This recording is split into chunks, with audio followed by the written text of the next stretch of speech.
Olá pessoal, sejam muito bem-vindos ao nosso canal. Hoje nós vamos conversar sobre os tipos de contratos de plano de saúde. Você sabe quais são os tipos que existem na Lei 9656? Fique aí, meu nome é Clarissa França, nós iremos conversar sobre os tipos de contratos de plano de saúde.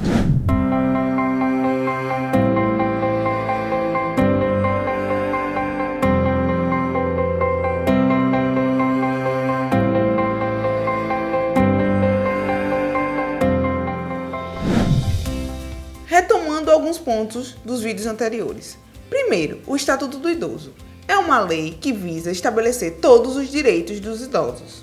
Já a Lei do Plano de Saúde, a Lei 9656, ela estabelece os requisitos do contrato de plano de saúde. Portanto, esse termo contratual, os documentos que você assinou, são muito importantes, pois eles estabelecem o tipo de plano de saúde e o que você vai ter efetivamente de direito em relação à assistência à saúde. Nesse caso, eu sei que a maioria das pessoas não lê efetivamente todos os termos porque é muito complexo, mas é importante você ter o seu contrato, principalmente se o seu plano é anterior a 1998, que nós consideramos os planos antigos. Mas, doutora, o que aconteceu em 1998? O que aconteceu em 1998 foi a promulgação da Lei dos Planos de Saúde. Essa lei, a Lei dos Planos de Saúde, ela é um marco divisório entre os planos que nós chamamos de antigos e os planos novos. Os planos antigos são os planos anteriores a 1998, onde não havia uma lei dispondo todos os itens que deveriam ter no contrato. Já os planos posteriores a 1998 precisam seguir a lei do plano de saúde. Então, são mais uniformes e precisam seguir os tipos, como eu informei. Esse contrato antigo, se você tiver, guarde ele muito bem, porque é ele que rege a relação com a operadora de plano de saúde, já que ele foi feito antes da lei. Sobre os contratos antigos, eu vou fazer depois um vídeo específico sobre os contratos antigos.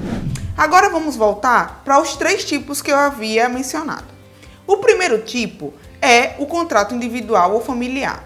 Esse é mais fácil de identificar. Por quê? Porque é um contrato que você foi lá na operadora, ou a operadora ligou e entrou em contato, e você assina diretamente com a operadora. Nesse contrato, a gente tem 2 partes. Quem são as partes? Ou a entidade familiar, o núcleo familiar que contratou, ou o indivíduo. Esses contratos, hoje em dia, não são muito usuais. Por quê? Porque as operadoras não têm muito interesse na celebração de contratos individuais. Por outro lado, no caso dos idosos, muitos contratos individuais são feitos. E aí a gente precisa de um olhar atento, porque existem peculiaridades nesse tipo de contrato. O segundo tipo de contrato é o contrato empresarial. Ah, doutora, o que é um contrato empresarial? O contrato empresarial é aquele contrato que a empresa lhe fornece, que às vezes você tem coparticipação e às vezes não tem, em que os seus dependentes também são incluídos. Esse é um contrato empresarial.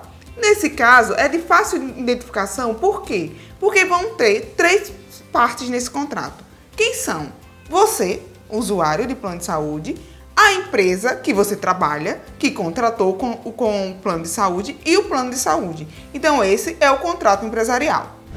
O terceiro tipo de contrato é o contrato firmado com alguns tipos de entidades. Por exemplo, órgãos de classe, conselhos de classe. Por exemplo, a OAB. A OAB poderia efetivamente fornecer um plano de saúde para os advogados. Esse contrato firmado com essas entidades é um contrato coletivo por adesão. Os 3 tipos de contratos permitem assistência à saúde. Entretanto, eles têm disposições diferentes entre si e regulações diferentes. Ah, doutora, mas quem estabelece o que cada um tem que ter, como é que cada um tem que ter, é a ANS. Quem é essa, a ANS?